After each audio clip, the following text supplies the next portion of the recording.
তারাবি না পড়লে রোজা হবে কিনা। আমাদের দেশে অনেকে মনে করেন তারাবি না পড়লে রোজা হবে না। আসলে তারাবির সাথে রোজার কোনো সম্পর্ক নাই। দুইটা সম্পূর্ণ স্বতন্ত্র এবং পৃথক ইবাদত। রোজা এবং সিয়াম একটা ইবাদত, তারাবি আরেকটা ইবাদত।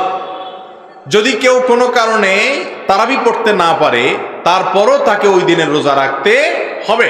তারাবিটা হলো সুন্নাত আর রোজা রাখাটা হলো ফরজ। অতএব সুন্নাত ছুটে গেছে দেখে আপনি ফরজও বাদ দিয়ে দিবেন, এটা কোনোদিনই জায়েজ হবে না। অতএব এমনও হতে পারে কোনো লোক তারাবি পড়তে পারছেন না, তারাবিও পড়বেন, কারণ উভয় ইবাদতই কোরআন এবং হাদিস নির্দেশিত বিধায় কোনোটাই ছাড়া উচিত না। কোনো কারণে যদি একটা ছুটে যায় তাই বলে আরেকটাও ছাড়বেন সেই সুযোগ নেই। অনেকে রোজা রাখে না এই অজুহাতে যে কালকে তারাবি পড়তে পারেন আজকে রোজা রাখবো না। এটা ভুল, মূর্খতা। এক ভুল করছেন এজন্য আরেকটা করতে পারেন না।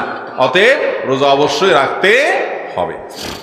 এবারে দর্শকদের পাঠানো প্রশ্নগুলো আমি আপনাকে করছি। ১ নম্বর প্রশ্ন, যে তারাবির নামাজ এটা কি সুন্নত নাকি এটা ফরজ? এটা কি কেউ মিস করতে পারে? এই প্রশ্নের ব্যাপারে যদি বলতে হয় যে এই তারাবি অথবা কিয়ামুল লাইল রমজান মাসে এটা কি ফরজ নাকি সুন্নত, এ ব্যাপারে আগেও বলেছি। আমাদের নবী মুহাম্মদ সাল্লাল্লাহু আলাইহি ওয়াসাল্লাম বলেছেন, এটা আছে সহিহ বুখারীতে খণ্ড নম্বর ৩ বুক অব তারাবি হাদিস নম্বর 2012।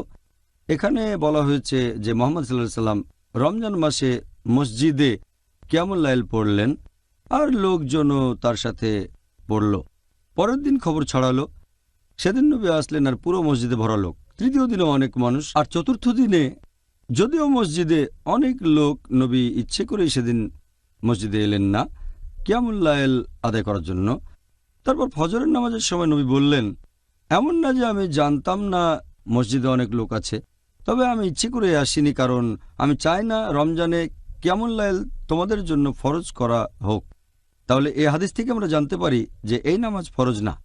তবে আরেকটা হাদিস সহিহ বুখারী খণ্ড নম্বর ৩ বুক অব তারাবি হাদিস নাম্বার 2009, আমাদের নবী বলেছেন, যদি কেউ রমজান মাসে রাতের নামাজ আদায় করে ঈমানের সাথে আর আল্লাহর পুরস্কারের আশায়, তার অতীতের সব গুনাহ ক্ষমা করা হবে। এই হাদিসের ভিত্তিতে আমরা জানতে পারি যদিও এটা ফরজ না, তবে খুবই গুরুত্বপূর্ণ সুন্নত, সুন্নতে মুআক্কাদা।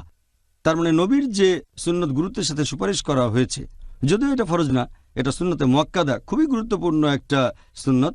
কোনো মুসলিমেরই এটা মিস করা উচিত না, যদি না আসলেই তেমন কোনো কারণ থাকে। যতদূর সম্ভব এটা আদায় করাই উচিত আল্লাহর কাছ থেকে পুরস্কারের আশায়, তাহলে আগের সব গুনাহ ক্ষমা করা হবে।